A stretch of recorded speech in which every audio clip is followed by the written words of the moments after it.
Welcome to today's video, Psalm 34 verse 1 explained.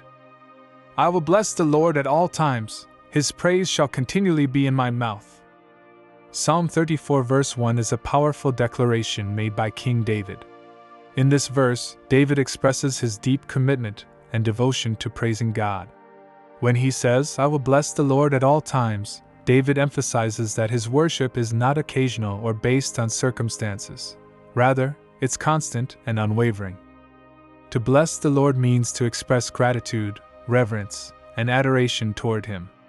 This blessing isn't about adding anything to God, as He is already perfect and complete.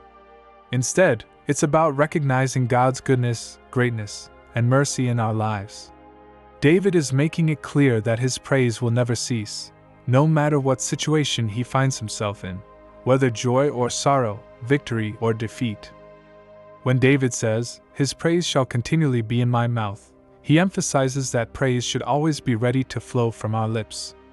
Continual praise doesn't mean we speak about nothing else but God, but it means that our words consistently reflect gratitude and honor towards Him.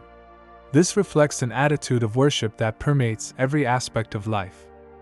Consider the context of Psalm 34. David wrote these words after facing difficult times. He was fleeing from danger, experiencing fear and uncertainty. Yet, in the midst of these hardships, he chose to focus on praising God. This teaches us a valuable lesson. Praise is not limited to when life is comfortable or easy. True praise occurs even in times of trouble, acknowledging God's presence, strength, and protection. Practically, Psalm 34 verse 1 encourages believers today to develop a heart and habit of continual worship. No matter what trials or challenges we encounter, we are reminded that God's goodness remains constant. By praising Him continuously, our faith is strengthened, our perspective shifts toward hope, and our relationship with God deepens.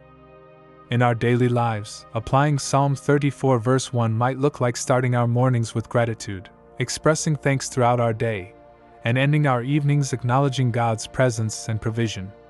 It's about consciously remembering God's faithfulness, even when circumstances are tough. David's example shows us clearly, praising God should not be conditional or dependent on our emotional state.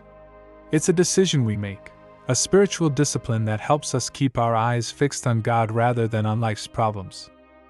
This verse also reminds us that our words hold great power. When we continually speak praise, we shape our attitude, create an atmosphere of faith, and even inspire others to draw closer to God. Ultimately, Psalm 34 verse 1 invites every believer to make praise a foundational aspect of their spiritual life. Like David, we can declare boldly and confidently that we will bless the Lord at all times and keep His praise always on our lips. In doing so, we live a life that truly glorifies God and brings blessing into our own hearts as well.